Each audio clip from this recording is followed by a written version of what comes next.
افغان عورتوں کے ساتھ یکجہتی کے اظہار کے لیے ترک خواتین نے افغان قونصل خانے کی عمارت کے سامنے مظاہرہ کیا۔ وہ جامنی رنگ کے پلے کارڈ اٹھائے ہوئے تھیں جن پر لکھا تھا عورتوں کو سیکولر معاشرہ چاہیے۔ خواتین کے حقوق کی کئی تنظیموں نے ریلی سے خطاب کرتے ہوئے دعویٰ کیا کہ افغان خواتین کو جو جنگ درپیش ہے وہ ترک خواتین کی جدوجہد سے مشابہ ہے۔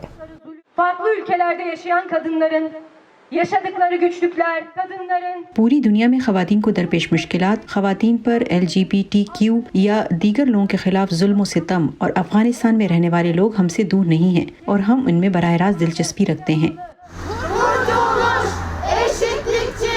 مقررین نے ترکی کے صدر رجب طیب اردوگان کو طالبان سے ملاقات میں دلچسپی کا اظہار کرنے پر بھی تنقید کا نشانہ بنایا۔ طالبان شاید اب بھی ویسے ہی ہیں جیسے وہ 20 سال پہلے تھے، لیکن افغانستان کی خواتین ویسی نہیں رہی جیسی 20 سال پہلے تھی۔ خواتین اب وہاں الیکشن کالز کر رہی ہیں، وہ احتجاج کرنے کی کوشش کر رہی ہیں۔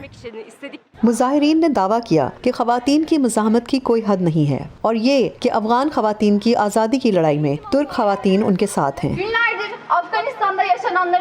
ہم کئی دنوں سے افغانستان میں ہونے والے واقعات دیکھ رہے ہیں۔ ہمیں نظر آ رہا ہے کہ افغان خواتین کس حالت سے گزر رہی ہیں اور وہ کن مسائل سے لڑنے پر مجبور ہیں۔ آئیے آج افغان قونصل خانے کے سامنے مل کر نعرہ لگائیں تاکہ افغانستان میں خواتین سن سکیں کہ وہ کبھی اپنی جدوجہد میں تنہا نہیں ہوں گی۔